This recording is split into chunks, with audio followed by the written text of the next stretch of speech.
from Washington, D.C. The president prepares for two special guests at Mar-a-Lago. Welcome to the Friday edition as Volodymyr Zelenskiy and Benjamin Netanyahu both make tracks to the Winter White House to talk plans for the new year. We're going to get the latest in just a moment from Bloomberg's Erik Martin. And we'll be joined by former Congresswoman Jane Harman as well as the administration strikes targets in Nigeria on Christmas. We're just learning more about them.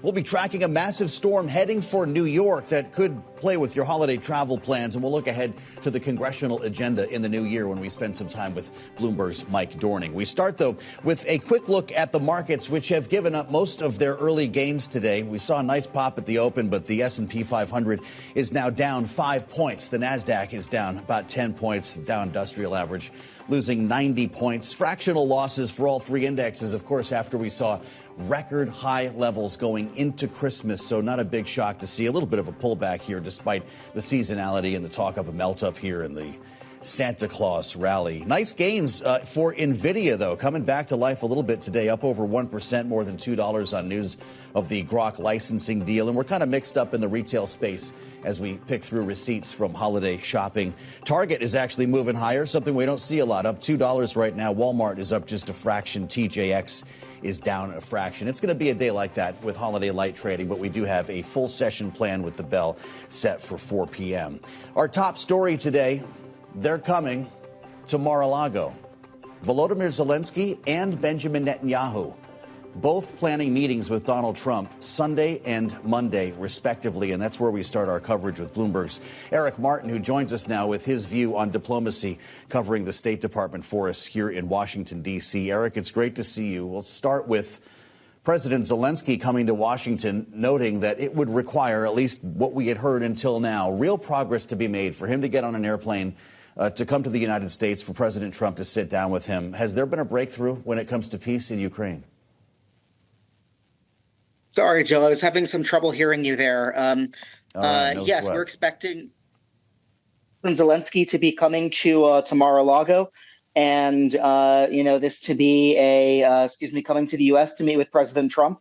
And everyone is looking for the potential for some kind of a breakthrough here. We've seen now for a month. I realized it was a month ago that we saw Secretary Rubio and others go to Geneva to meet with Zelenskiy and meet with Ukrainian as well as European officials, and a meeting with Zelenskiy in Berlin for Steve Witkoff, the envoy, in recent weeks.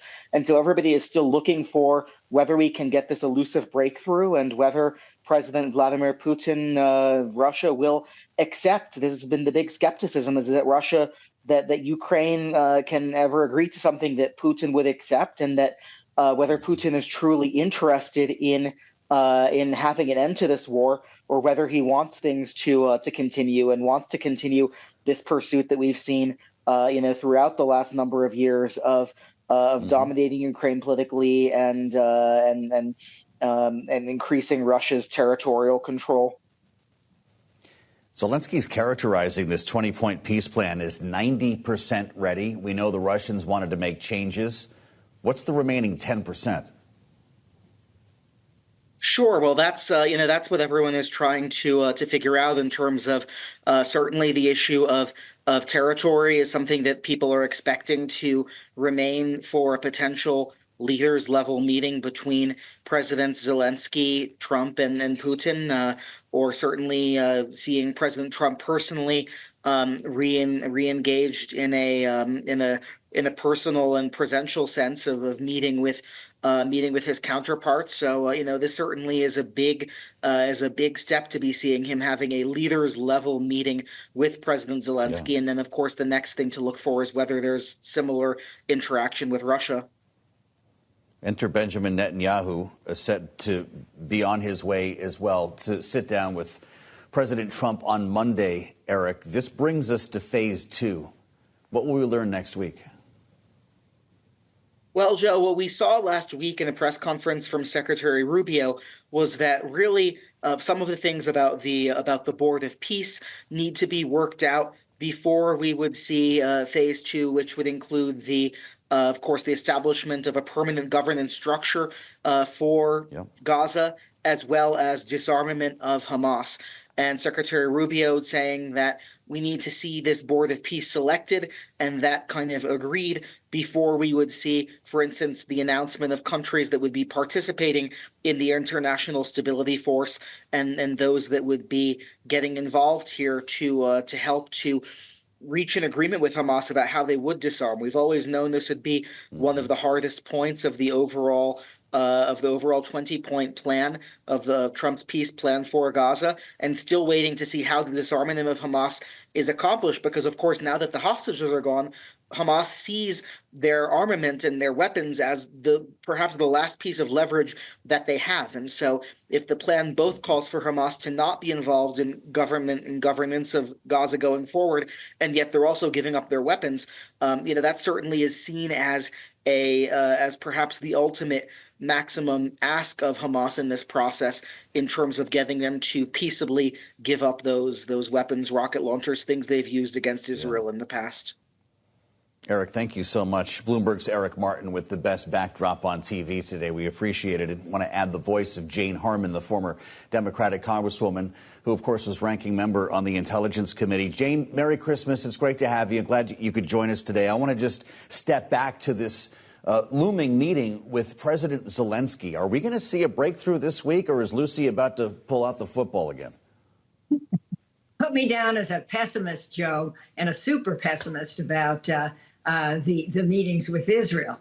I'm a pessimist because I don't see that Putin will be satisfied with this deal. I give Zelensky enormous credit for working on it and for, it seems to me, so far as I can tell, ridding his top levels of government of corruption. I mean, that was a big blow to him. And I give the Ukrainian people even more credit for putting up with 4 years of war. They are Ukraine's strongest weapon, the Ukrainian heart. But what does Putin get out of this? Maybe, something like North Korea, South Korea with some kind of a policed border. He doesn't get much new territory. He certainly doesn't get an open door to take over Europe, which is something he might be after. And I don't see it. Mitch McConnell said that Putin has been playing Trump since January. I agree with Mitch McConnell. But the other point here is that Europe has now promised some additional aid.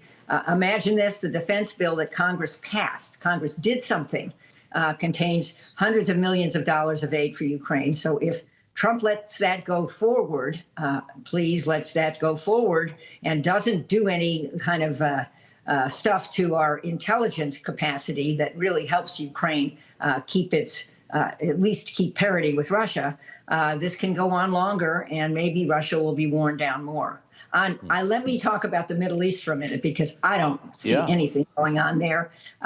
Bibi Netanyahu just announced new Israeli housing in the West Bank. Now, that's not Gaza, but it is enormously provocative. He has said he will not recognize two states. And I thought a cornerstone of increased involvement or ongoing involvement by the Arab neighborhood was a path to two states. So even if there is some kind of a police force type thing, as your commentator pointed out, Hamas is not gone. Hamas won't want to be gone. And I just don't see how that gets anywhere. There, I'm a really super pessimist. All right. So we've got two pessimistic cards here. You said that Putin's been playing President Trump since January. Is Netanyahu also playing President Trump? I think so, yes. I think that Trump is tougher with him than former President Biden was ever able to be. And Trump has still kept his strong support from many in the pro-Israel community. But I think that Netanyahu is a hardline conservative, would understate it, a hardline, maybe reactionary Israeli, and hasn't budged here. He did get the good news is, and Trump helped with this enormously, got the prisoners back and got sadly the bodies of the deceased back. That's great. But I don't see Hamas willingly move out, and I don't see major efforts to improve the quality of the Palestinian leadership, such as it is. So I don't see how you put money into developing, I guess, what Trump's son-in-law wants to be some new beachfront property if there is no stability. I just don't see that moving. And one more thing, Joe. Let's remember that also in the Middle East is ISIS. ISIS, we bombed ISIS, we the U.S., in Syria recently. Yeah. We're bombing ISIS now in Nigeria. But ISIS is not just a training group on the ground. ISIS is now all over the internet, radicalizing people like those in Australia and maybe some in the United States and Europe in the near future. So it seems to me, if I were President Trump, he hasn't called me lately, but if he did, I would say, please focus on this, Mr. President. It is the most imminent threat to U.S. security. Well, you brought this up to us. Maybe it was 2 weeks ago, Jane Harman. And sure enough, the headlines on Christmas, U.S. forces striking ISIS targets in northwestern Nigeria. The president wrote on Truth Social, and he had a lot to say on Christmas on social media. Merry Christmas to all, including the dead terrorists, of which there will be many more if their slaughter of Christians continues. There have been a lot of questions about whether this slaughter of Christians is in fact taking place in countries like Nigeria or even South Africa, which the president had first brought forth in a meeting in the Oval Office with the prime minister, the president of South Africa. We've not received details on this. The military conducted multiple strikes, according to the president, but we haven't heard anything else. Jane, what are we getting into in Nigeria? Well, I don't think we know. The government has pushed back and said there is no slaughter of Christians. I'm sure some Christians are being killed. Similarly, in South Africa, which is not to praise those governments, but it is to say that this seems to be another campaign pledge, some kind of pro-Christian white supremacy agenda, although that would be tricky in Africa. Why don't we have a strategy for our foreign policy? Why don't we focus on the real threats, the imminent threats to the United States? We've degraded a lot of our intelligence community assets in the United States, and that worries me enormously. And recent articles just talked about how Russia has been able to degrade and invade the cyber protections in Europe. So all of that leads me to believe that people are going to be radicalized on the web. ISIS has a very sophisticated use now of technology, and this is where we need to go, and this is what we need to beef up. And so these random actions around the globe, take Venezuela, if I could just rant on that for a second, nobody is defending Maduro. But nobody was defending the bad guy next door in Honduras either. He was convicted in U.S. courts, and he has now been pardoned. And the new person that Trump supported has just been elected in Honduras. Are we now doing regime change in South America? Why? Well, let me ask you. I've only got 1 minute left, Jane, and I'm loath to cut you off. If we're striking targets on the ground in Nigeria, will Venezuela be next? Who knows? I mean, I don't know. Trump has said he might.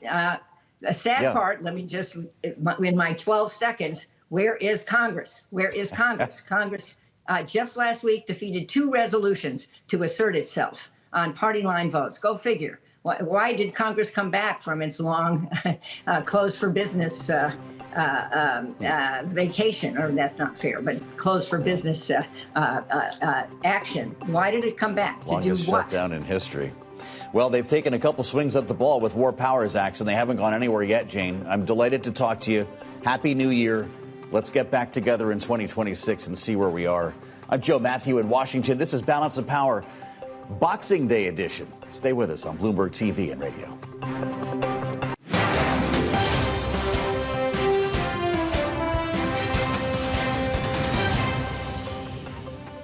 It's Balance of Power on Bloomberg TV and radio, Boxing Day edition, as we dig through receipts from the shopping mall and the websites, of course. And it does seem like we are, in fact, spending even more time at the shopping mall or in the store. Bricks and mortar doing pretty well, according to some of the numbers that we saw from Visa and MasterCard coming into the holiday. Visa had total U.S. retail spending up 4.2%, beginning of November to Christmas period, a little bit below the forecasts, but found physical outlets remain dominant, accounting for more than 73% of transactions compared to 27% online. Maybe it's all the procrastinators like me who are out there on Christmas Eve running through aisles to see what was left on shelves. This, of course, all plays into politics, with the President of the United States preparing Americans to do with less in a period of time where prices remain stubbornly high. He said just recently in his speech on affordability that you may not need 37 pencils or 50-something dolls this Christmas. We may need to go with less, even as in some cases Democrats speak to the issue of abundance. How this all comes together politically for the White House is something that we talk about with Laura Davison, Bloomberg's Washington deputy bureau chief, who's propping up the operation today. It's great to see you, of course, knowing that these were actually pretty decent numbers coming out of the holiday, knowing that we haven't seen an explosion in inflation based on the tariff regime, just kind of sticky prices. How do we think about the economy going into the new year and what the president predicts will be a boom? Well, this is certainly what, Trump is out there talking about, saying, look, there was all this doom and gloom that inflation would be running wild because of the tariffs, and that hasn't, at least in the data yet, really come to pass. But what we're hearing from importers, what we're hearing from companies is, one, because of all the uncertainty with the tariffs. They were on, they were off, maybe they'll be off again. We'll hear what the Supreme Court says. In addition to just that these things take time to kind of work their way through the system, that retailers were really hesitant to raise prices.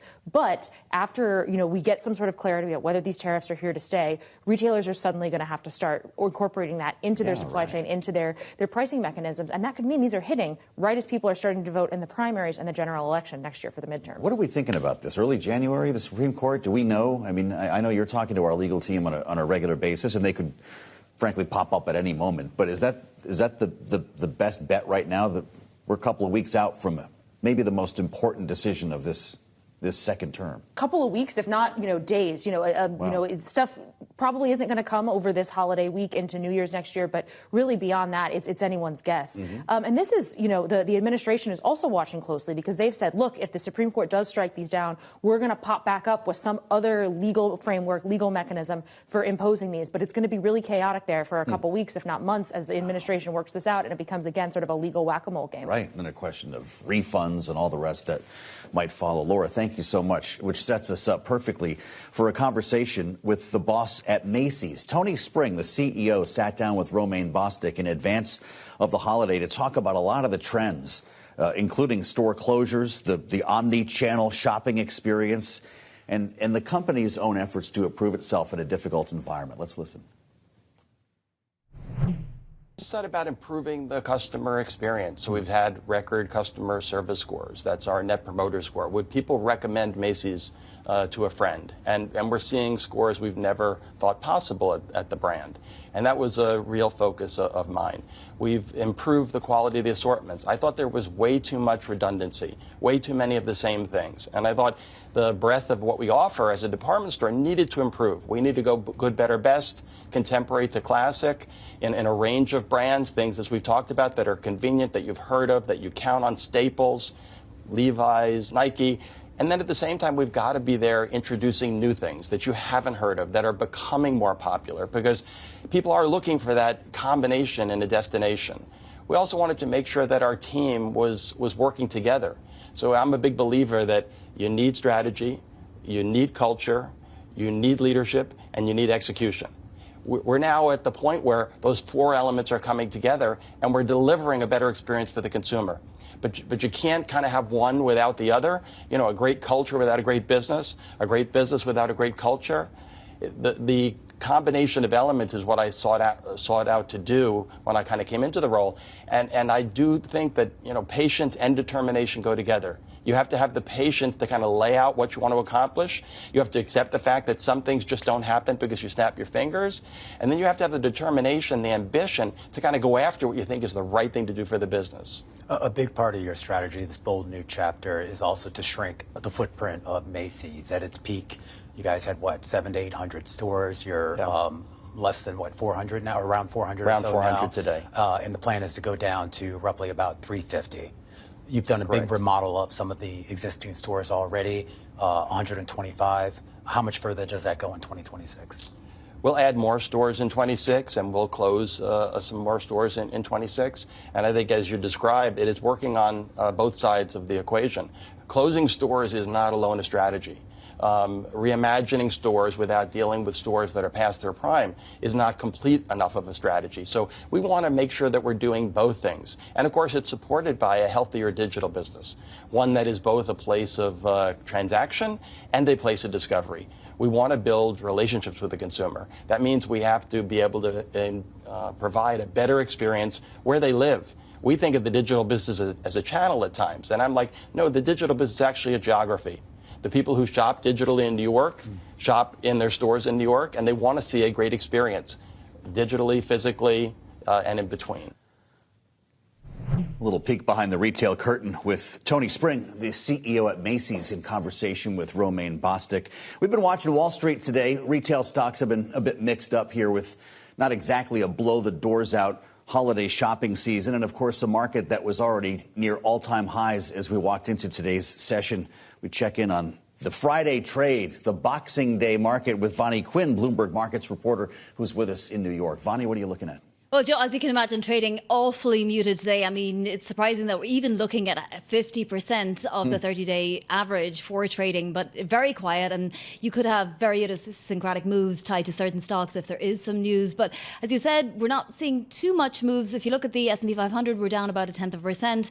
The Nasdaq 100 down about 0.1%. So fractional moves. That said, the S&P 500 up 18% this year, and the Nasdaq 100 is up more than 22%. Most of that, or at least a lot of that, can be attributed to the Mag 7. As a group, they're up 27% year to date, and there are a few more trading days left in the year. Let's take a look at yields, because yields-wise, the 10-year has been in a range between maybe 4.10 and 4.20 all month. We did have a strong auction Wednesday, which shows there is appetite out there for US Treasuries, but obviously the biggest potential catalyst next week, probably the update on the ADP employment change, which comes on Tuesday. Also on Tuesday, though, we get the FOMC minutes, and while they may not be market moving, it will be interesting to see just what the dissent was like behind closed doors, because we have to wait until January 29th to get another Fed meeting. And we will have a fresh non-farm payrolls report before then. We'll get the December payrolls report January 9th. Let's take a look at metals, because they're just up and away. And you can blame everything and anything for this. Industrial uses for silver, platinum, palladium, stockpiling ahead of more tariffs potentially on aluminum.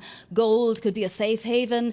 But off the back of that, miners are doing pretty well. So Freeport-McMoran, one of the better performers today. And then currencies-wise, we're seeing some interesting movements too. The dollar is stronger today, up about 0.1%, weaker sterling and euro. But the real one to watch is the yen, because that is 0.5% stronger today. Those yen bears are really, really in the driving seat. A market that's up about 18% this year, with the S&P 500 putting up a record close after record close, despite all the worries coming into 2025 about tariffs. And of course, I realize that could move a bit when we get into 2026. But this turned out to be a pretty decent year, AI trade aside. Yeah, absolutely. Now, remember, those fragilities or those question marks are still hanging over the market. So Micron reported earlier this month and just put everybody back in a good mood about the AI trade. But if you remember, Oracle had reported a couple of weeks before that, and that was a big zigzag in terms of the trading. So it does feel like there are still big questions over whether valuations are very, very stretched here. We'll know coming into the new year just how much to expect more of that narrative. NVIDIA, though, higher today on a licensing deal with a chip startup, Grok, so the deals continue.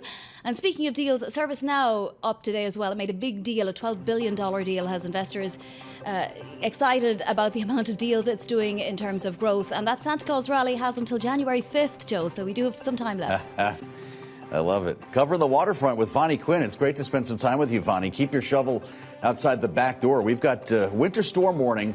It looks like snow to begin around the New York area by 4 o'clock or so. We'll update the storm coming up next.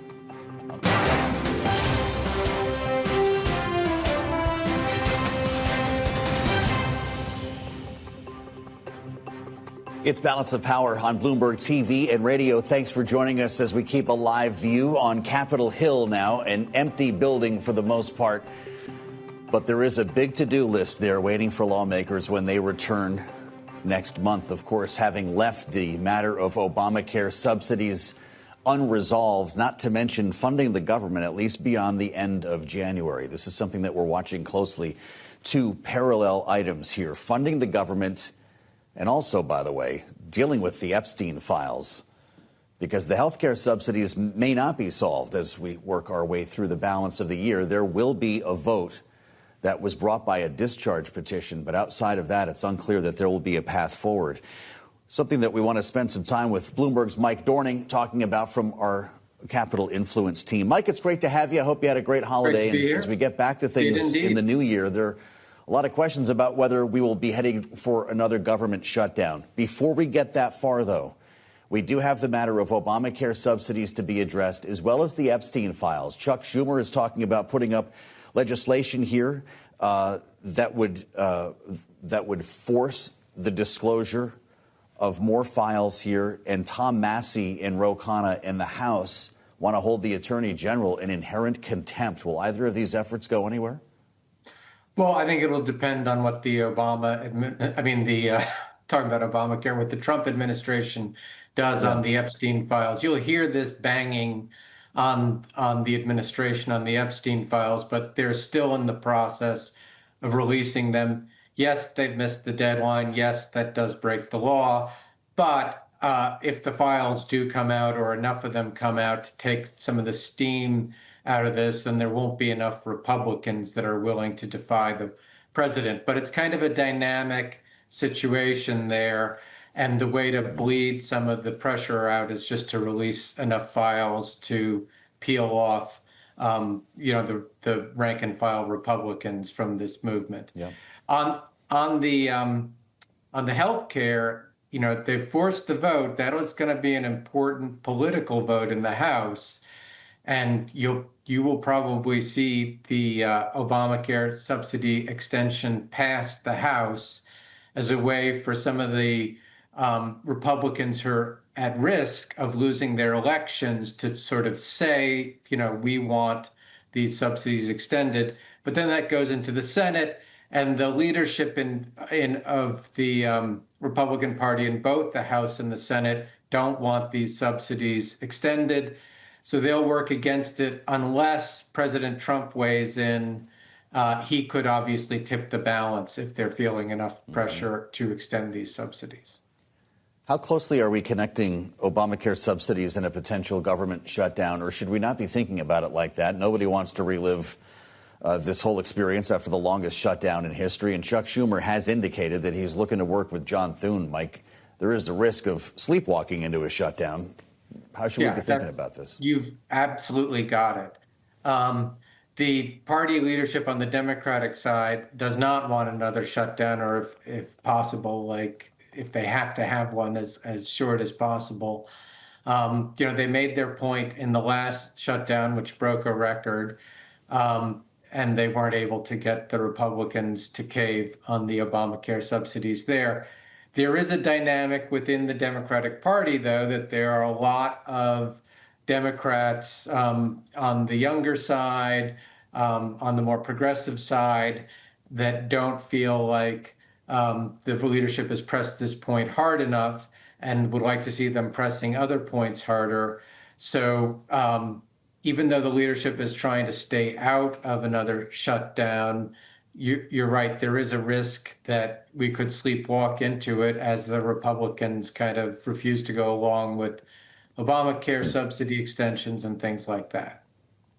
Well, this could be a fun year, I'll tell you. You think about what could be produced as opposed to high, but yeah, okay, that's good to hear.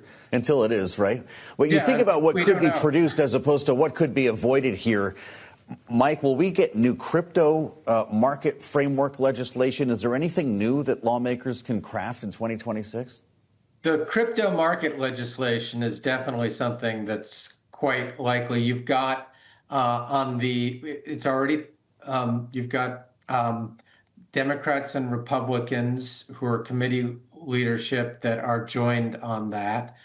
So you've got a fair number of Democrats that are interested in doing something on that in the Senate. You've got a lot of money in the crypto industry. They have, I think, over $250 million already in their campaign war chest to influence the upcoming congressional elections.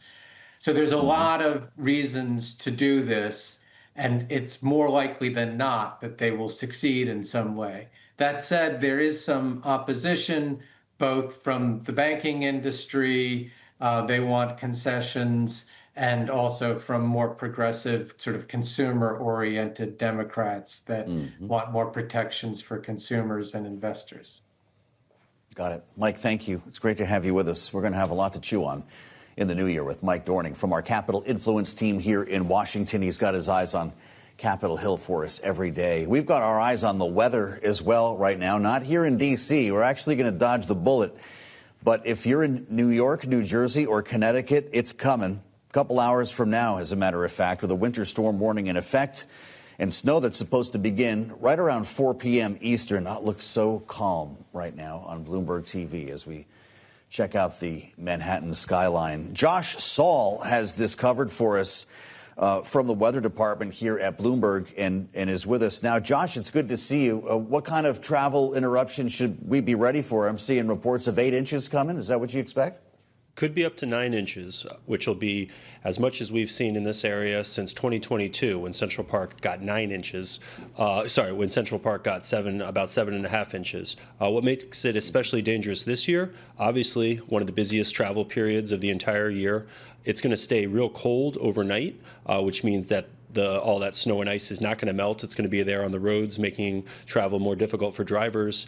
And another issue that came up in our reporting is that everyone is flights have been so bad. A lot of people more people than before have chosen to drive this year for their holiday plans. AAA says about 110 Americans on the road around this period. So the roads are crowded, a lot of people driving instead of flying. So this intense amount of snow and ice potentially making post-Christmas travel really dangerous. Man, yeah, 9 inches in New York. I mean, you're actually, that's a shovelable snow, as they say. Are the airports ready? Yeah, get out the sleds if you have kids. The airports are ready, but already a lot of cancellations. We've got about 1,400 cancellations across the U.S. A good chunk of those are in New York City's big 3 airports, and we're seeing cancellations, of course, even before the bad weather starts. You have to think about travel and flights that are starting long ways away, 19 hours from Singapore. Those flights are canceled so that they're not landing or arriving in New York City in the middle of a snowstorm that would make navigation difficult. Yeah, wow. Well, I guess we'll have the weekend to clean up, but a lot of folks, of course, with holiday travel are going to be dealing with some potential interruptions here. Josh, thank you. It's great to have you with us here on Balance of Power. Josh Saul at World Headquarters in New York. We'll try to get back to Josh in our second hour as we count down to the first flakes fall. And it does remind us the season that we're in here and, of course, the importance of travel when it comes to the economy. We knew that there would be a lot of folks out and about this year, and with the benefit of lower oil and gas prices, potentially a bit of a stimulant for the economy. And it's where we turn with our political panel. Joining us right now, Bloomberg Politics contributor Rick Davis, fresh off the holiday, Republican strategist and partner at Stonecourt Capital. Doug Farrar is with us as well, former director, the Office of Public Affairs, Democratic strategist with us here, having come from the FTC. It's great to see you both. Rick, the economy is hard to ignore coming off a holiday like we're just seeing now. I'm picking through some of the numbers. It looks like retail sales were up anywhere from high 3 to low 4%. And prices were pretty well stubborn, consistent through the holiday shopping season. What kind of a look is this going to be as we enter the new year and the administration predicting a boom in the economy in 2026? Yeah, some of the data is really head snapping. I mean, when you look at consumer sentiment, even this month, you haven't seen much worse consumer sentiment in a decade. It's sometimes all-time lows in the last couple of months and consistently borne in. But then you see the record stock market, the red-hot GDP numbers, decent sales figures for the holiday, and I think it's going to be a roller coaster. Even the Fed seems somewhat head scratching when it comes to how do you balance the sort of persistent inflation with a worsening job market. So I think this is going to be a very challenging year. I hope we set records on the economy. Nothing's better for the federal deficit than a big growth rate. I'm all for it, but let's not put the goose before the gander. Well, fair enough, Rick. And, I guess we do have some reasons to be optimistic here, Doug. We didn't see the doom and gloom scenarios that so many economists predicted. And we've got a market here. I realize we're down a little bit today, but basically at an all-time high to end 2026. How do you rationalize those two? Well, I think it's mostly being driven by circular AI investment. And when I think about what the president promised, he said he wanted to lower costs. He wanted to increase manufacturing jobs. We're down 49,000 jobs. Tariffs are really having a huge impact on consumers, especially those outside of, the top 5 or 1% of Americans. And really what's holding up the economy is this sort of unbridled AI investment that the president is stoking through his own policies. And obviously AI is great and an incredibly innovative tool, but one wonders how much that's hiding some softness in the economy. Yeah, well, I'll tell you, circular investing, you're going to get some attention when you use that phrase here on Bloomberg. Doug, is this AI spend looking like something less than Wall Street is hoping it is to you? What does that mean for next year? Well, I mean, I think these companies are sort of sending money back and forth and describing, future growth and revenues that is unclear where they're going to materialize from. I also think you've seen AI start to become more unpopular with voters, and not just with voters who might be driving trucks or doing jobs that are immediately threatened, but also white collar workers who are looking up and thinking my job may be threatened by artificial intelligence. At the same time, you've seen adoption of AI programs by businesses be pretty ineffective. According to a study that was issued by MIT, some 95% haven't increased productivity all that much. So I think we're making a huge bet, both the markets and the government, frankly, on the success of AI. And, the government's already taking steps to make sure that bet won't fail, or if it does, that there'll be a bailout. Given all the money that they're throwing at it and the regulatory support. So it's a little concerning that we're so overcommitted, or maybe not overcommitted, but so committed to this particular sector. Rick, I've just got 30 seconds in this block. Will the Supreme Court ruling on tariffs be the most important thing for the markets next year?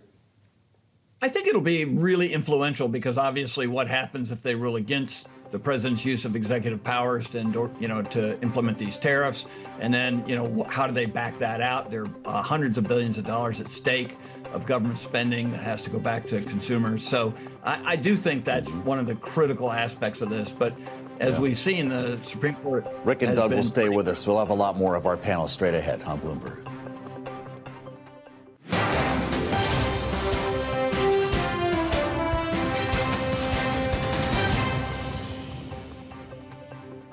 Watching Wall Street here on Balance of Power in what is the final trading session of the weekend. We've only got a handful more to get our way through the year here. We had a nice pop in the early going, but we've managed to give up most of our gains here with the broad market turning south. The S&P 500 and the NASDAQ down fractionally each, down about 7 points. Vonnie Quinn is watching the markets for us here from world headquarters in New York. Vonnie, I guess we shouldn't read too much into this on such a light volume trading day, knowing that the markets went into Christmas at all-time highs. Literally 1 and 2 trades have disappeared, Joe. We're at about 50% of trading volume for the last 30 days.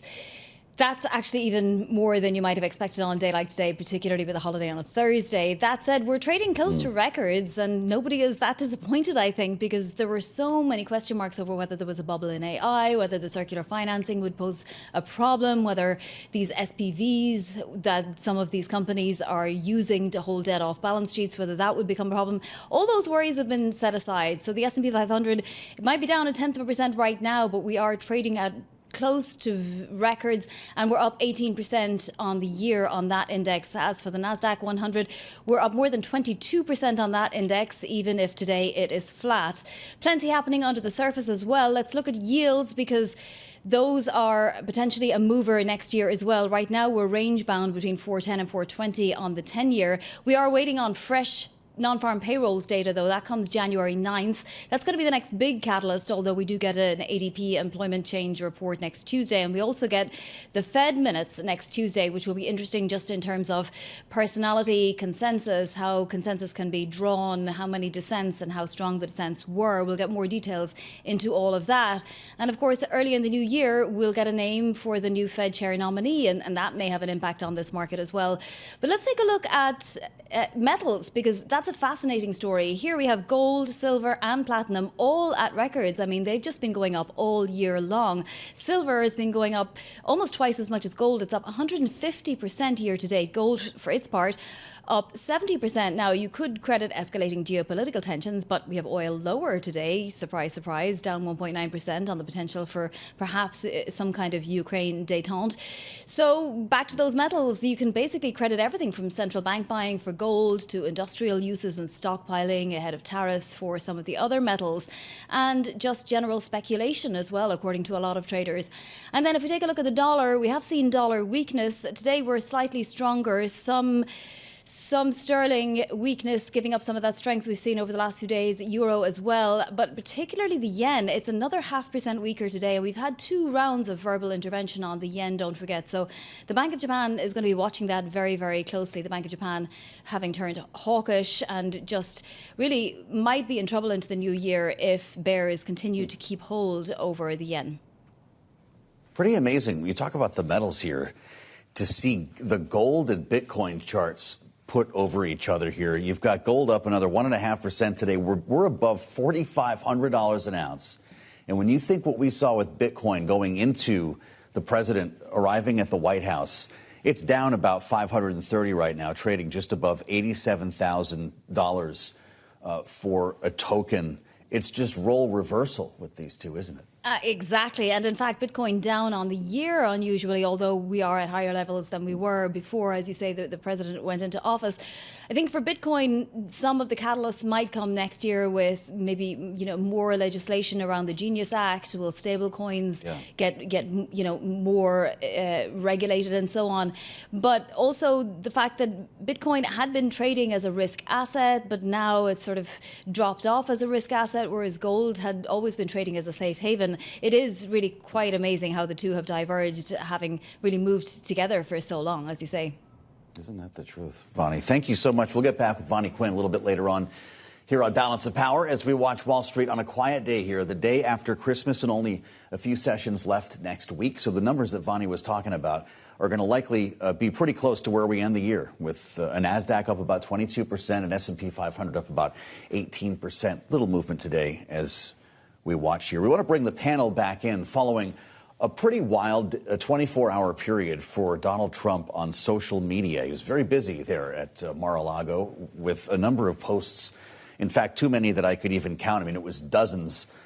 Rick Davis and Doug Farrar are back with us. Doug, I don't know if you managed to read some of these, but they included several Christmas messages. And coming from Donald Trump, I guess they might not be that much of a surprise, but just sometimes you need to just kind of reset your clock here and remind yourself that this is the President of the United States. In this case, Merry Christmas to all, including the many sleazebags who loved Jeffrey Epstein. This is a long post.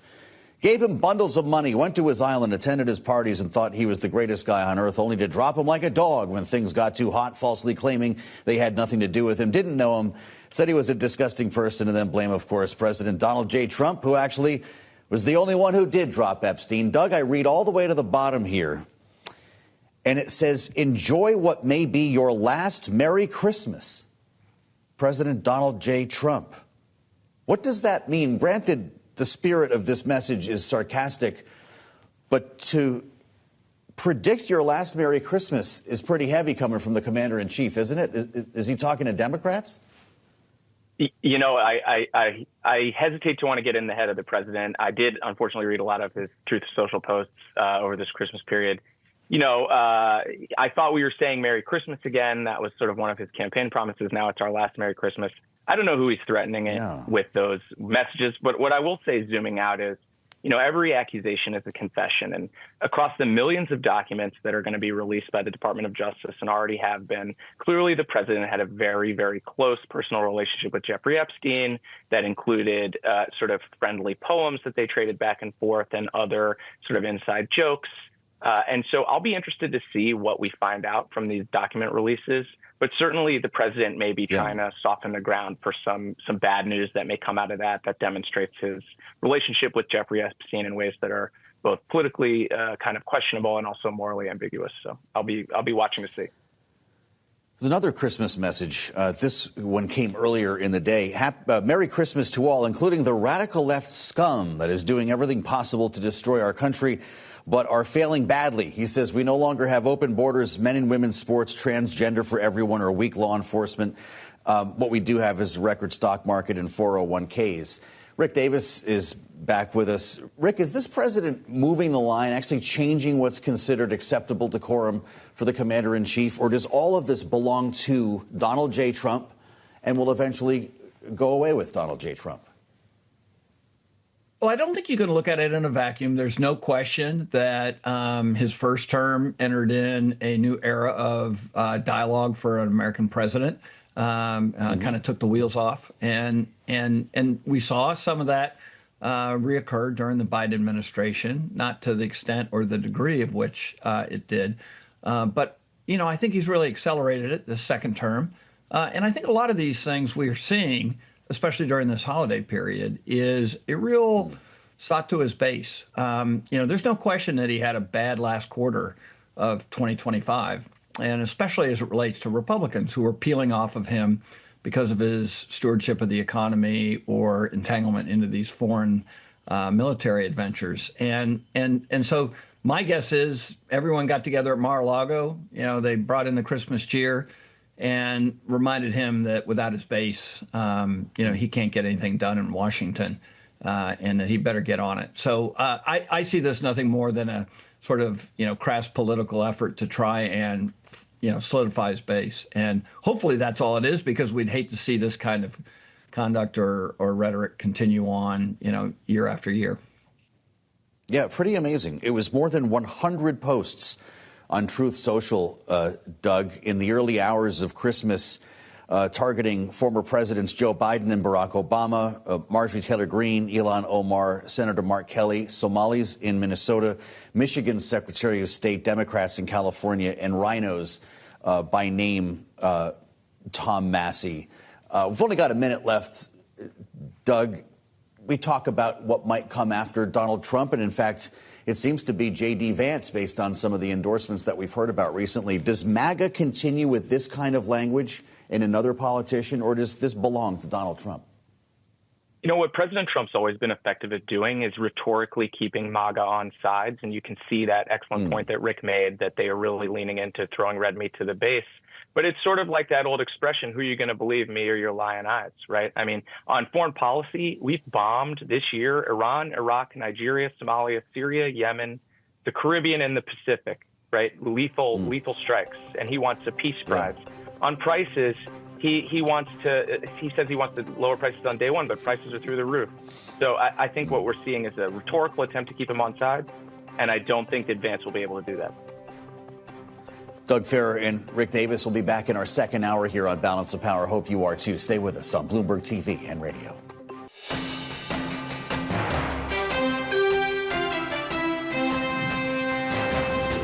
This is Balance of Power, live from Washington, D.C.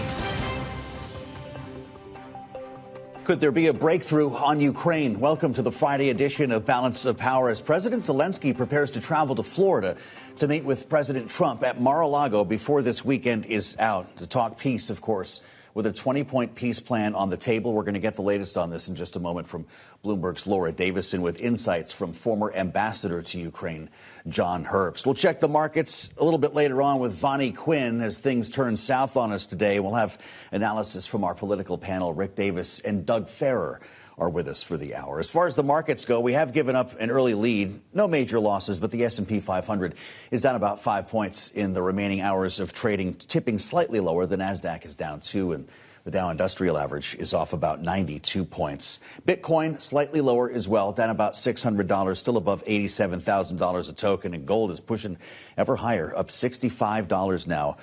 $45.45 an ounce, and a record-setting run for gold. We are seeing some bid under NVIDIA as well. It's up a little more than 1%, $2.50 on this new licensing deal with Grok, and we're mixed up in the retail space following news on holiday shopping. Visa says Total U.S. retail sales up a little more than 4%. MasterCard in the high threes, 3.9%. And we'll have further details on how holiday spending panned out in the days ahead, of course, that could help to fulfill a little bit more of a Santa Claus rally before this year is over. We'll find out together.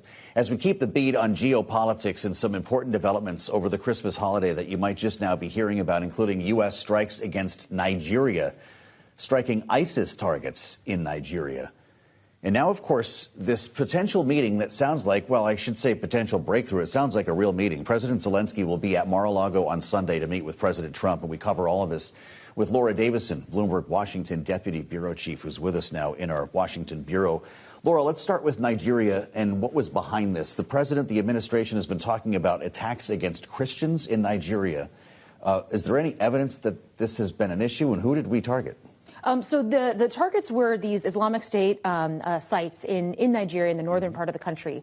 Trump, for several weeks and really months now, has been talking about persecution of Christians, attacks on Christians in the country, and that Islamic State is particularly targeting them. The Nigerian government has pushed back strongly on the notion that Christians in particular are being persecuted, saying this is, that yes, terrorism is a problem, but that both Muslims and Christians are being affected here. And the Nigerian government actually worked in concert with the U.S. government in these strikes and are working for more strikes to come, as we heard from the Defense Secretary Pete Hegseth. Okay, so ISIS then remains a problem for Nigeria, but the attacks on Christians is where they draw the line. Is that fair to say? Yes. So they're united in sort of the actions, the military actions that are being taken, but the motivation behind them is where the U.S. and Nigerians are singing from different songbooks. Yeah, multiple strikes. The president said we don't have a readout on exactly what was targeted, how many aircraft were involved, et cetera, from the Pentagon? Correct. We have very few details on exactly what the sites are, that, who may have been killed, the number of sites, and, what weapons were used, et cetera. So that's all very cloudy. Really, all we have is essentially a tweet, a social media post from the president saying this happened. Really something. I don't know what we're going to hear about Ukraine this weekend, Laura, but it's pretty important. It looks like Volodymyr Zelenskiy will be in Florida to sit down with President Trump at Mar-a-Lago. Trump has said, unless there's an agreement at hand, unless there's a deal here, he has no reason to meet with Zelenskiy. Does that mean we're on the verge of a breakthrough? It would certainly suggest that there's some forward momentum. What we heard from even Zelenskiy, a couple days ago was that he was not optimistic for a deal. He said it didn't sound like the Russians wanted to negotiate, and that there had been all of these, these talks between U.S. officials and Ukrainian officials and U.S. officials and Russian officials, and just it seemed like we're at a stalemate. There was no progress being made. Something must have changed over the past couple days, and now Zelenskiy's headed to the U.S. So it's not clear from the Russian side that they are really, open to negotiating, open to this deal. They are still wanting some of these land territories that, that Ukraine still controls. Amazing stuff, Laura. Thank you very much. Laura Davison will likely be editing stories about that visit come the end of the weekend, so it's something that we'll keep a close eye on. And we want to add the voice of John Herbst, the former U.S. ambassador to Ukraine and Uzbekistan, is with us right now on Bloomberg TV and radio. Mr. Ambassador, it's great to see you. Will President Zelenskiy be walking into the Lion's Den here in Mar-a-Lago, or a room where he could, in fact, strike a peace deal? Joe, thanks for having me on. It does seem that there has been substantial progress in negotiations between the United States and Ukraine, which is not surprising because Zelensky has said yes to 5 or 6 Trump proposals for ending the fighting, whereas Putin has rejected every single one of those. What's not clear is what the Russians are up to. Well, that's been a big question all along. And as Mitch McConnell has said not that long ago, Putin's been playing President Trump since January. Do you see that being the case, or could he, in fact, be about to turn position on this as well? We've seen Trump in the nearly 11 months, actually it is over 11 months now since he's returned to the White House, take periods where he's been very tough on Zelensky, and then periods when he's been moderately tough, only moderately tough on Putin. And since he put the sanctions on Rosneft and Lukoil, which was sometime in middle of October, he began to put pressure on Zelensky, and that's continued. But Zelensky, while conceding some things, has also stood tough on others. And what seems to have happened in the last few days is Zelensky's agreement to perhaps hand over, not to the Russians, but to demilitarized economic zone areas in western Donbass which are strategically valuable, which the Russian army has been unable to take. But he's insisted, and this is new, and the U.S. seems to have agreed, that Russia must pull back equally from the areas that it controls in Donbass. And what Zelensky has insisted on, it seems that the U.S. has agreed, that there has to be serious military forces. So we're not talking about peacekeepers from the global south in that area to prevent future Russian aggression. And what Trump seems to have conceded on, too, which Zelensky has long sought, are clear guarantees, security guarantees from the United States ratified by the Senate. And now, according to what's in the media, which we can't be certain is accurate, but if it is accurate, it's interesting, the U.S. side has seemed to agree. So we've seen some serious movement by both Ukraine and the United States in the past week or so. Again, what we have not seen is any indication of Moscow's willingness to compromise. What you mentioned what could happen in the Donbass, and I realize that could take on a couple of different forms. Is a demilitarized zone off the table at this point? Well, it seems that the demilitarized zone is very much on the table. But the Russians had insisted, and still have not changed its position. Ukraine gives to them territory the Russian army has been unable to take, and the Russians do give nothing back in return in Donbass. What Zelensky has insisted, and apparently the United States has agreed, is if Ukrainian forces are moving back in western Donbass, the Russian forces have to move back at least a comparable amount, and as to keep that as a demilitarized territory. So that's a serious concession.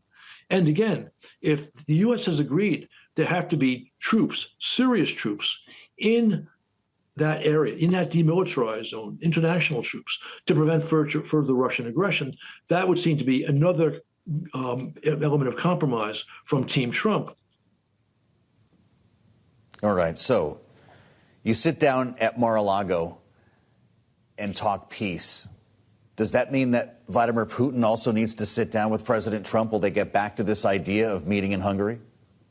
Well, I don't know where they'll meet, but I assume if Zelensky and Trump are satisfied after their meeting, then there'll be some form of reach out to the Kremlin. Now, according to the media, Kirill Dmitriev, who's the Putin envoy, was in Florida this past week. And so he apparently has reported back on roughly the terms that have been reached between the U.S. and Ukraine. And the Russian reaction has been interesting. They haven't rejected it. They've praised Trump's efforts to achieve peace. And they said they're willing to continue to negotiate.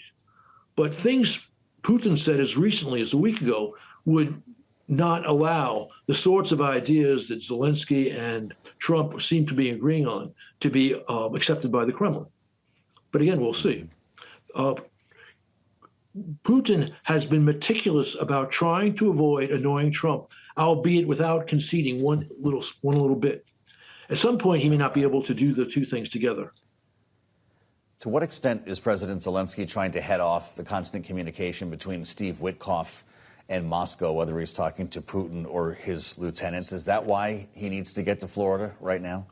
Well, I think that the plan that was given to Zelensky by the Secretary of the Army Driscoll in the middle of November was far too favorable to the aggressor, to Putin, and reflecting, I think, Kremlin influence on parts of the Trump team. But that was corrected, within a few days when Rubio met with the Ukrainians in Geneva. Rubio and Witkoff met with the Ukrainians in Geneva. And since then, we've seen a back and forth of ideas. And we've seen Ukraine being willing to compromise, but not to make fatal mistakes, like simply giving Ukraine highly strategic land in western Donbass without security guarantees, without any requirements from the Kremlin to actually make peace. And again, the deal that has been emerging, again, we only have some of the details, we don't have enough, suggests that the United States has taken account of this. And this reflects, again, Ukraine's ability, Zelensky's ability to advocate for their positions and Team Trump's willingness to listen to them. And that's a good thing.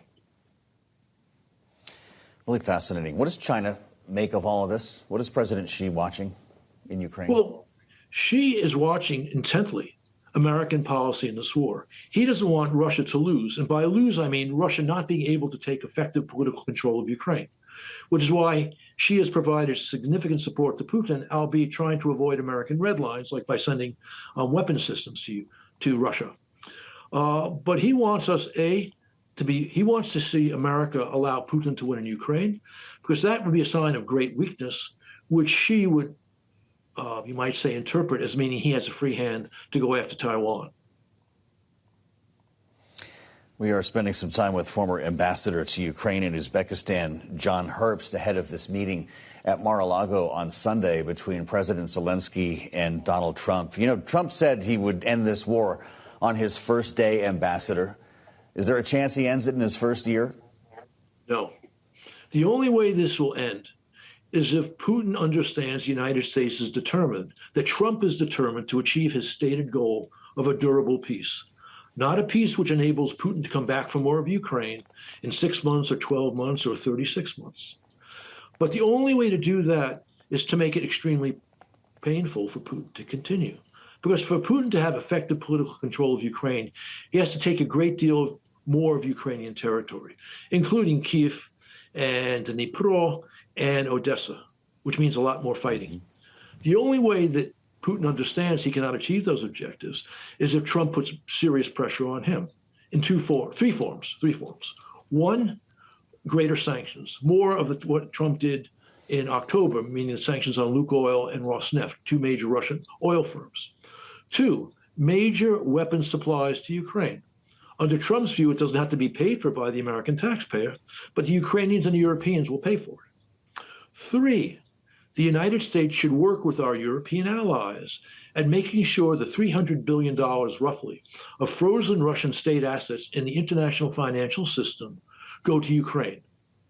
One of the bad proposals that was presented to Zelenskiy in the middle of November, reflecting undue Russian influence, was that Ukraine would get $100 billion of those assets, and the U.S. and Russia would get the majority of those assets.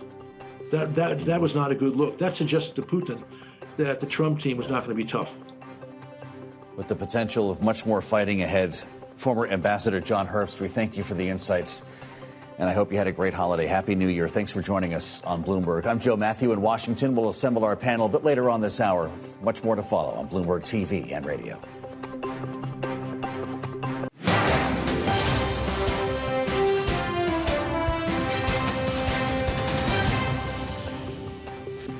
Thanks for joining us on Balance of Power. I'm Joe Matthew in Washington. This day after Christmas on Bloomberg TV and radio, we're watching stocks lose a bit of ground, and bit being the key word there. The S&P 500, which finished Christmas Eve at an all-time closing high, is down just about 5 points right now. The Nasdaq is losing 3. We'll check in with Bloomberg's Vonnie Quinn for a bit more here on the Friday trade and holiday light volume as we consider the recent conversation that Bloomberg Wall Street Week David Weston had with the boss at Bank of America, CEO Brian Moynihan. Let's listen.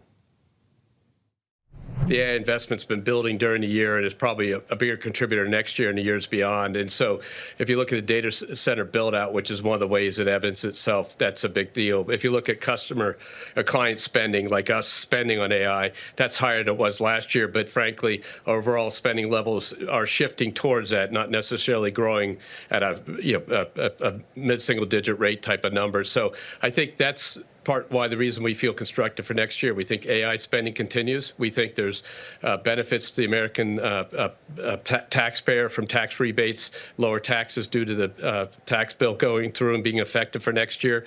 And we think the expensing and other bonuses for businesses are good. So all that leads to our confidence that we go from basically a 2% type of growth level this year, plus or minus up to 2.4%, which is all due to that. And AI is kicking in more and more. And so it's not all attributable to AI, but that's having a marginal impact that's pretty strong. So much of the American economy is supported by the consumer. And you at Bank of America have a really powerful viewpoint into the American consumer. How's the American consumer doing? Because it has been very strong.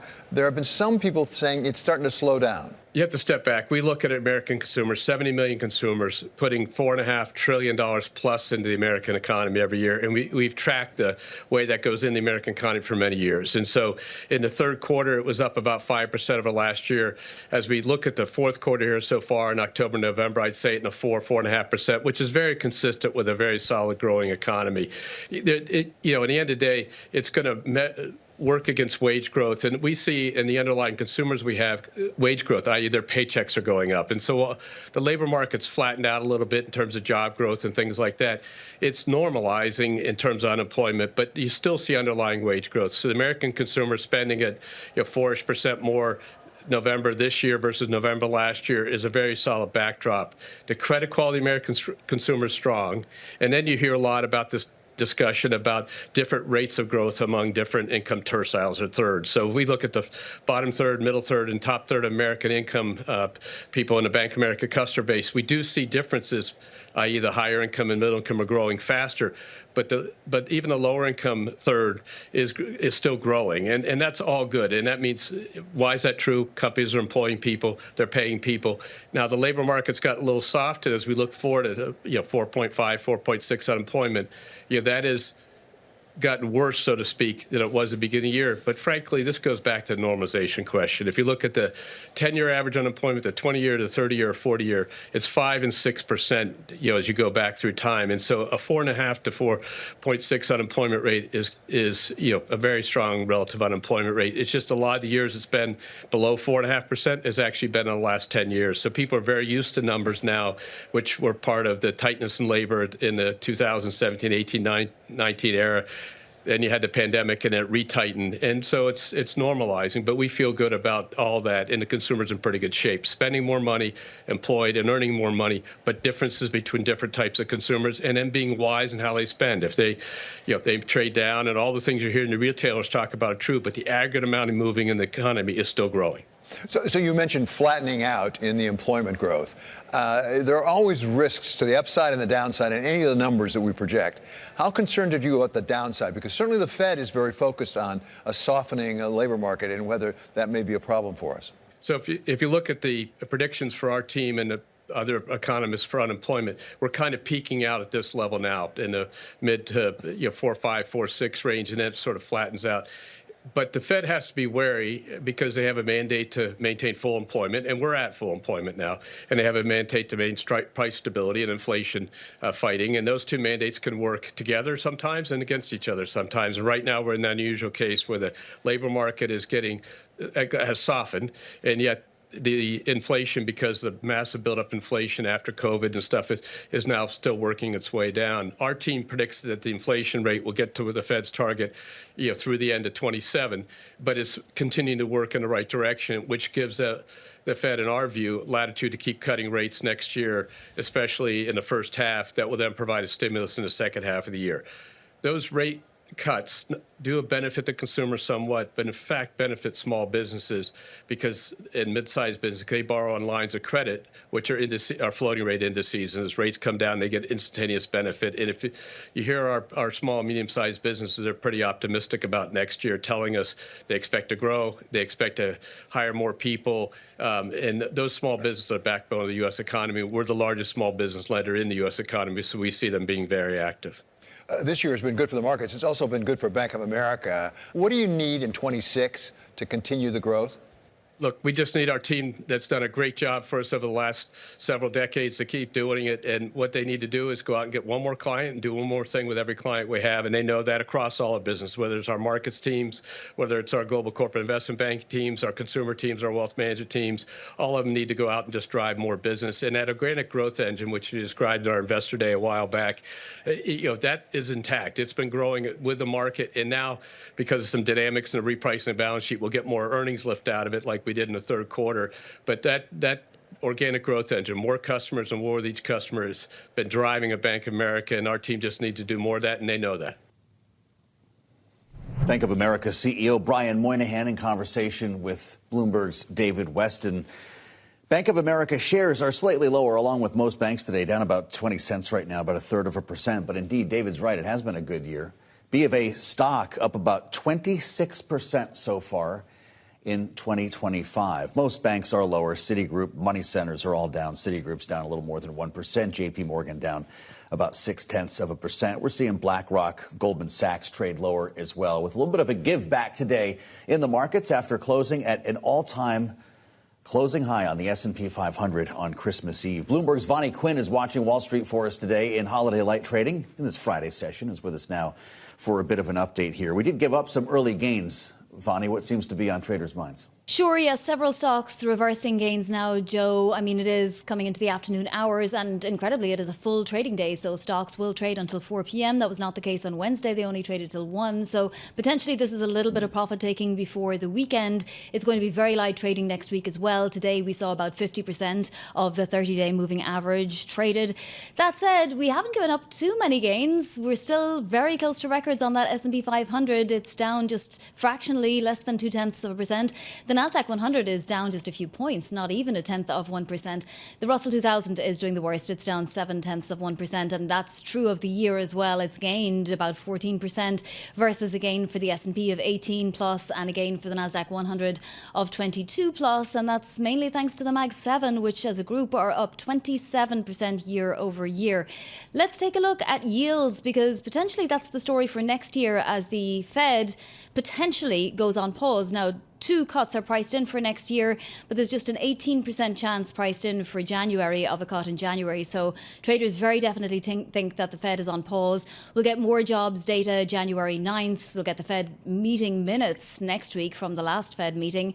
And we'll, of course, get a new nominee name in January as well if the president does follow through on his promise to tell us early in the new year. So as you can see, the 10-year has been range bound between 410 and 420. It looks to be staying that way for now. Metals have been rallying substantially. Let's get to some movers, because we did see some movers today, including Nvidia, which did a deal with Grok, which is attempting to compete with Nvidia in developing an AI chip. So Nvidia is higher on that. Target reversing gains that had been higher. It's now lower. The FT reporting an activist stake. Tom's Capital is taking a stake in Target, and we have to mention Warner Brothers Discovery, because if another story is going to bleed into next year, it is certainly this one. The battle between David Ellison and, of course, Netflix continues, and David Zaslav may even get more money for his shareholders on this one. Wow, Vonnie, thank you so much. And a rare move higher for Target. Interesting. All in the wake of the Christmas shopping period. Vonnie Quinn, thank you so much. I'm Joe Matthew in Washington, where we're going to dodge the snowstorm, but that will not be the same for New York City, with snow set to begin falling just a couple of hours from now. We'll check the forecast coming up on what could be a dicey holiday travel weekend. All ahead on Bloomberg.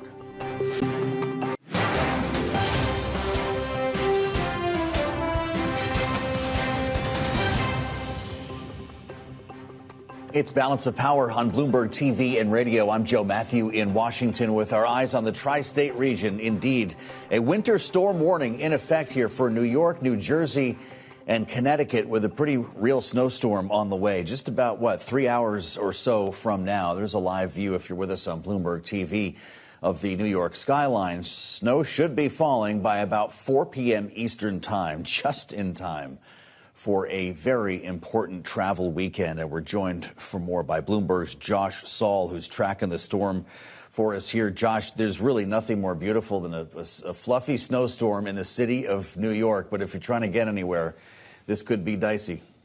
That's right. Fun to watch from the fire, but not great to be out driving. It's an added danger is it's going to stay cold this weekend, which means the roads are going to stay icy and difficult and dangerous to drive on kind of right through the weekend. Wow. The accumulations are pretty real. This is a storm warning, not a storm watch. You're looking at between 6 to 9. What's the city going to get? What's LaGuardia going to get? Could be up to 9 inches in these areas. Yeah, it should be the most we had since 2022. And that means a lot of, you mentioned LaGuardia, it means a lot of flight cancellations. Flights starting all around the world that are supposed to get here right when the storm is kind of at its thickest. A lot of those flights are being canceled. So if you're getting on a plane, hoping to see the ball drop in New York this week, are the airports taking precautions? What are we hearing from the local authorities? If your flight's cleared to come in, then it should be just as safe as normal.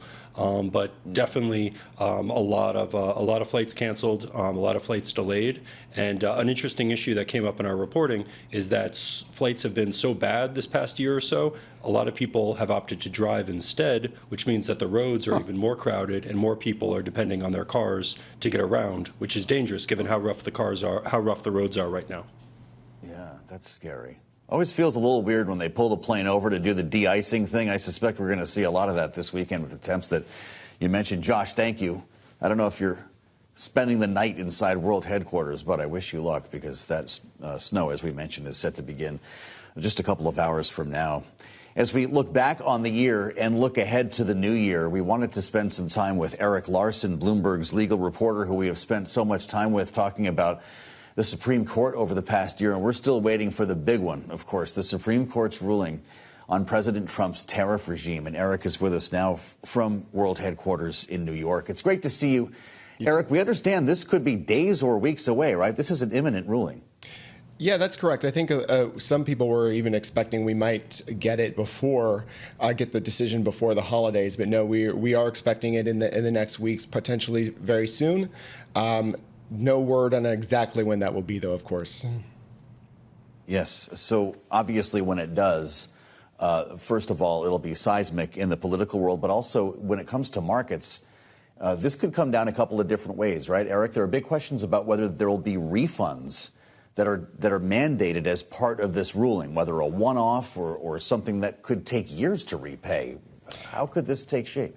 Yeah, you're right. That's going to be the big question. If, in fact, the tariffs are ruled illegal, I think that all of these companies that have been paying these billions of dollars in tariffs so far are going to demand them back. Some of them have already gone to court to set the stage for that, should it happen. And folks who have been watching this closely will recall that when there were the oral arguments at the Supreme Court not so long ago, they signaled that this conservative-leaning court could be leaning toward overturning the tariffs. You know, of course, they didn't say outright what they were thinking, but this is just based on the questions from the judges. So I think people are preparing for that eventuality. Of course, President Trump has also signaled there are other options to try to get other types of tariffs in there through other legal maneuvers, which also could end up being challenged in court. But folks are definitely preparing for the eventuality that they are overturned and they'll demand this money back. Well, I'm glad you mentioned that because the White House has made it clear that if the court strikes down the tariff regime on the IEEPA justification, that there will be another and maybe another after that. But that would be preceded by an investigation or review, right? So this could take months before they come back to the plate. Exactly. These other ways to put tariffs in place involve, as you said, investigations. And some of them have limits to how long they can last and how high they can be. So that's it's not quite as easy as using IEEPA the way Trump has done. No president before him had used that law in that way. And the way that he did use it, as we know, allowed him to put whatever amount of tariffs he wants on any country he wants for as long as he wants. So that's the emergency power that these lawsuits are seeking to claw back, to say that that's not how the law was intended. All the other ways are just going to be more difficult for the president to put these tariffs back in place. I'm sure there's nothing else on the docket that rises to this level, Erik, but correct me if I'm wrong. Is there anything else that we should be looking at in terms of the court's term next year? Yeah, there are some big ones. We still have a decision on birthright citizenship that President Trump is trying to roll that back. Several courts ruled that effort, that executive order limiting birthright citizenship was illegal. We heard arguments at the Supreme Court already. It's another one where there were signals that they might overturn Trump's executive order, but we don't know for sure. That's a huge one. It involves citizenship for potentially thousands of people, babies.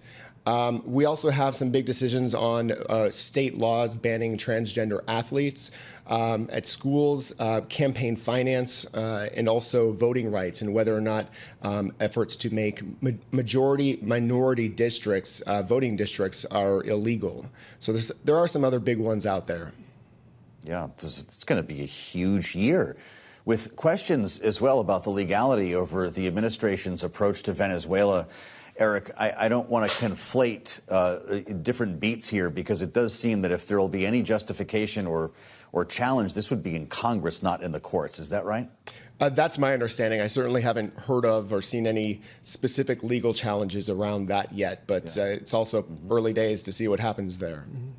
God knows. And Erik Larson has learned. You never know what you're going to be reporting the next day. It's great to see you, Erik. Happy New Year. Thank you for your great coverage in 2025, as always. I'm Joe Matthew in Washington, where we were graced by the Kennedy Center honors just a couple of nights ago. Did you see that? The 23rd, they played it back on CBS. First time ever Donald Trump was the host. They called it the Kennedy Center honors, not the Trump Kennedy Center honors, knowing that the name is being changed by the administration. Here in town for the awards, along with some testimony on Capitol Hill about royalties for musicians on the radio, Kiss frontman Gene Simmons. We spent some time here in our studios at Bloomberg. Listen. Nothing's changed. Okay. The artists are not getting paid. That, I mean, especially our children and our children's children are going to be the next generation superstars after they climb their way to the top and fight for it. What do they have forward to look? What do they have, looking forward? They're going to get 0 pennies when their songs are played on AM and FM radio, and that's insane. Do you have the president's support on this? Did you talk to him about it? I spent some time with the president alone in the Oval Office, and we talked about family. And I've known the president, proud to say, before he became a politician. But what else we talked about is a private issue. Okay, so that wasn't about legislation, I guess. I didn't say that, but you're leading the witness, Your Honor. Oh, not to, well, I wouldn't think that would be private. Well, these are semantics, but I'm not anti-semantic. I hope that you're not, because we wouldn't be able to do this right It was a little clickbait there. What I talked, I specifically said what I spoke with the president about is not for anybody else's consumption. Okay. Well, there is such a thing as privacy. I completely understand. I only ask you because so many lawmakers come on the air and say, if we get a directive from the president, we can make this work. What did you hear in the committee from members? Did you get a sense that there are votes on this? I've heard a lot of support. Yeah. I met privately with Senator Marsha Blackman and Mr. Schiff. Both sides of the aisle seem, let's just say, as soon as Congress gets their act together, the president will sign this. I am convinced of it, my personal opinion. Well, our audience should know, and you're talking to the business community right now, that you are no stranger to big business and some pretty shrewd moves. It was a Bloomberg report when you sold your publishing rights last year. Pop House Entertainment, $300 million. It's not entirely accurate, so just here to correct it for the record. Please. An entity called Pop House, a futuristic company out of Sweden, came and bought Kiss, the underlying rights, the makeup, logos, as well as the writing publishing, for a respectable sum, enough to buy Rhode Island. I give you a pregnant pause so that it sinks in. But the future looks even more gargantuan than the past. We are in the middle of the first motion picture to be directed by McGee. There's an awful lot of stuff that I can't talk about because nobody wants to find out what they're going to get for Christmas in July. Fair enough. There is an enormous commitment by Pop House in the future of Kiss, and this is just the beginning. When you look at a caterpillar and you say, well, that's the end of its life, no. You're short-sighted. You don't understand that it's going into a cocoon, which is where we are now, and we're going to come out and defy gravity with beautiful wings and soar to the heavens. Very poetic. I am kind of a big deal. I've heard that, and a poet. I was a fan, actually, of Bloomberg when he was mayor. Met the gentleman, and he struck me as a powerful and attractive man. Well, I can only agree with that. And I loved his algorithm that made him rich and fit, but that's another story. Well, I'll tell you what, we've got the terminal right here. I'm sure there's a disclaimer I'm supposed to read somewhere, but with everything you just described, you just outlined the future of the music business. Why are you chasing down the old format? Well, look, the old formats, if they worked and they were justified, should and would continue. Yeah. But tell me what your retort is, even though I know you're not retorted. How do you validate our stars, the people who fought their way to the top, never getting a cent for radio airplay? How do you validate that while radio is making $14 billion? Again, I'm not demonizing them. It bears noting we need each other, but somewhere between paying artists $0 and $14 billion, there should be remember, the name of the act is Fairness. Yes, right. American Music Fairness Act. You should let me talk more. I can increase your more people will watch this instead of SpongeBob SquarePants. Come on. Believe that. That's why you're here. That's Nobody right. gets this much time, That's Gene right. Simmons. Okay, so you've said a lot. Well, we consider the future of the music business. Do you worry about AI regulation? Do you worry about these FACO bans coming up? Speaking of algorithms, and by the way, Mike Bloomberg is not only the boss here, but founder, chairman, Bloomberg LP. That's right. AI is a worry for you or not?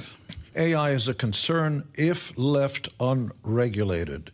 Anything, beautiful horse that you just bring in, if it runs wild, you've got to have some parameters that we control instead of AI. Gene Simmons with us here on Bloomberg, indeed, talking about the American Music Fairness Act, the AMFA. We'll see if it goes anywhere, and we'll let you know if it does. I'm Joe Matthew in Washington. Thanks for spending part of this day after Christmas, Boxing Day, here on Bloomberg with our eyes on the markets, giving up some early gains, at least in terms of the S&P 500, down 2 points now. The NASDAQ is green again, up 11. Dow Industrial Average down 82 points with a couple of hours left to trading for this week. Been pretty good for gold. Once again, up about 1% here, $45.28 an ounce, but Bitcoin tipping lower, down $653, just above $87,000 per coin. Stay with us. We'll assemble our political panel next, right here on Balance of Power on Bloomberg TV and radio.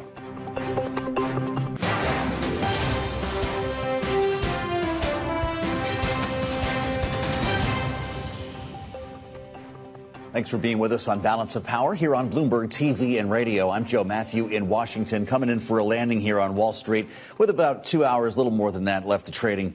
In holiday light volume, the S&P 500 is down just about 5 points. When we come back to Washington in the new year, lawmakers come crawling back from the holidays in a bruising debate over health care premiums that ended this year on Capitol Hill. There are going to be big questions and some fast work required. If lawmakers are going to deal with the expiration of Obamacare subsidies, which, by the way, is just, 4 days off right now, we go over the cliff when we hit the new year.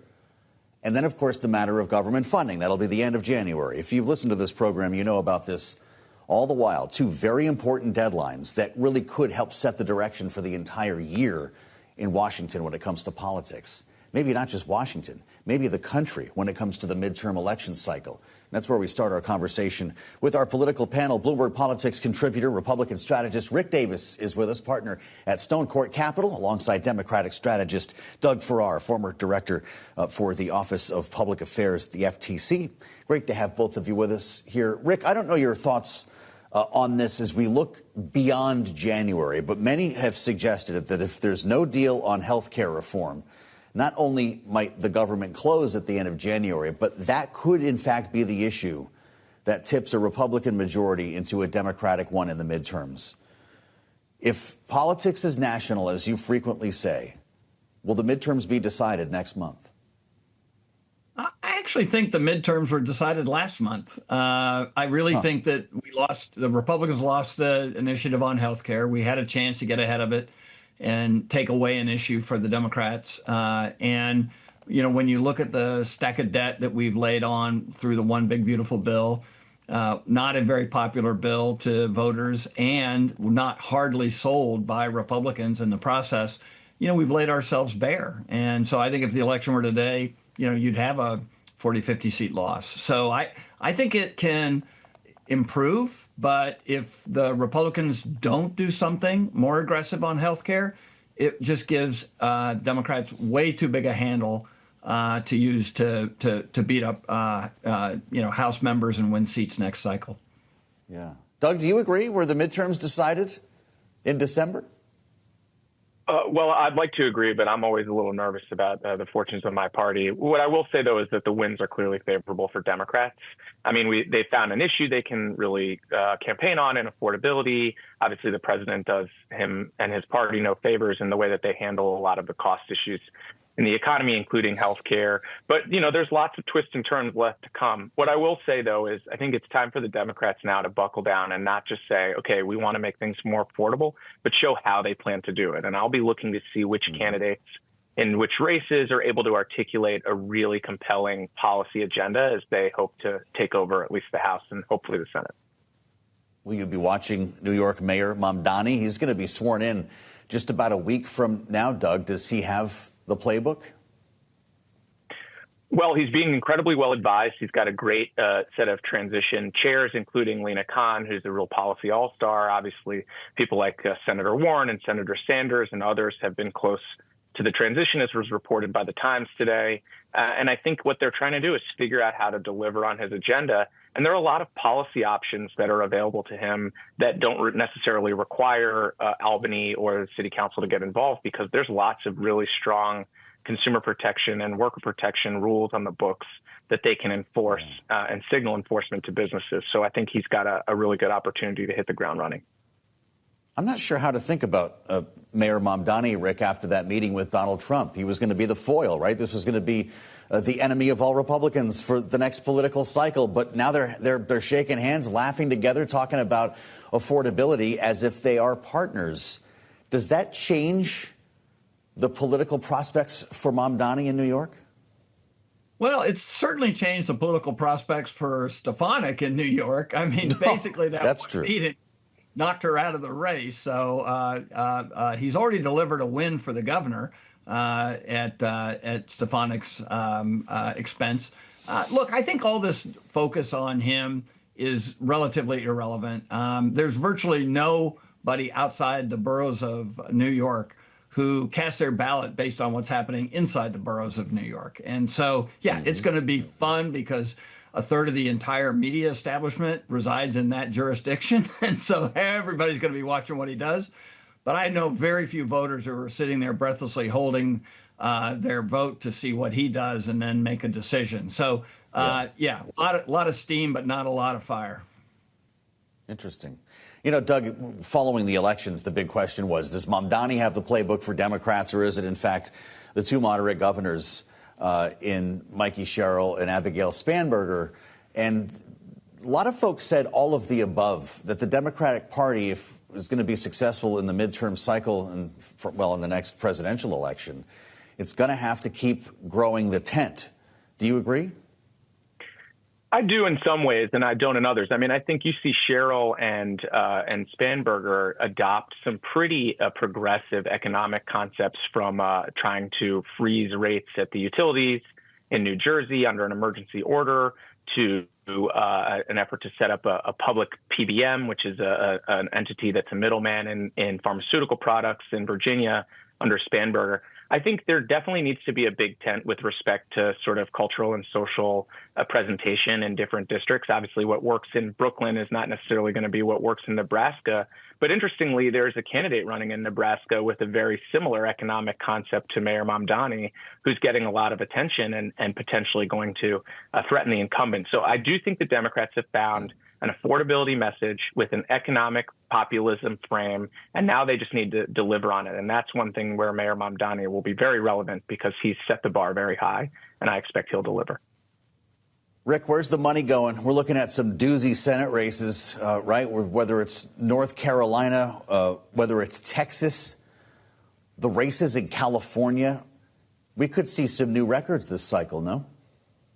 Yeah, I spent a little bit of time in Texas last week, and Republicans are really looking at what could be an incredibly confusing and also super expensive primary that then leads into an equally expensive general election. North Carolina, as you mentioned, historically a place where a lot of money spent. No question it's going to be really important to Republicans there in order to sustain their majorities in the Senate. Anybody who thinks the Senate is an automatic Republican domination is wrong. They've got to think through what happens when the bottom falls out if Republican policies aren't widely accepted. And, you know, that's, I think, one of the missing elements. Democrats sort of, kicked off this idea of reassessing their party. They didn't want to make it public because I'm sure it would hurt. But the Republicans have to be equally concerned. Right now, we have some of the highest retirements in history going on in party in power. Why would anybody want to retire if you think you're going to win re-election? And so the reality is this could be a rocky one, but there's no question fundraising and spending records are going to be set in this cycle. Are Democrats ready for it, Doug? in the financial department? I'd like to think so. I mean, obviously, I was concerned to see the DNC not come out with their autopsy, and obviously there's still some ongoing infighting in the party. But at the end of the day, I think these folks want to beat Donald Trump. And while there may be some disagreements across issues like economics and other social and cultural issues, I think that the wins are favorable and that the donors will come off the sidelines. I also think you're going to see a lot of small dollar donation candidates do really well, because I think people are really unhappy with the way in which very large and wealthy oligarchs are working with this administration to drive up costs for people. I mean, people are very, very mad, and usually that generates a lot of attention and can generate a lot of small dollar donations supporting candidates who are more on the populist end of the party. Really, really interesting conversation. Doug, thank you so much. Of course, Rick Davis, they'll be back with much more as we make our way into the new year, and I appreciate your insights, as always, our great panel. Rick Davis, partner at Stonecourt Capital. Doug spent time at the FTC as director for the Office of Public Affairs, our Democratic strategist, and great to have you both with us on this day after Christmas. Watching Wall Street as we count down now with 2 hours to go. It doesn't look like we're going to have a big old Santa Claus rally to take home this weekend. In fact, the broad market turned lower a few hours ago. The S&P 500 down just 1 point. NASDAQ is hanging in, though. It's up 18 at the moment. The Dow Industrial Average down 72. We're looking at a VIX of just under 14 and the promise of more gains next week and holiday light volume. That's the seasonality behind all of this. And Vonnie, Quinn will have more on the markets as we get into our next hour. Thanks for spending part of your Boxing Day with us. I'm Joe Matthew in Washington. We'll see you next year on Bloomberg TV and radio.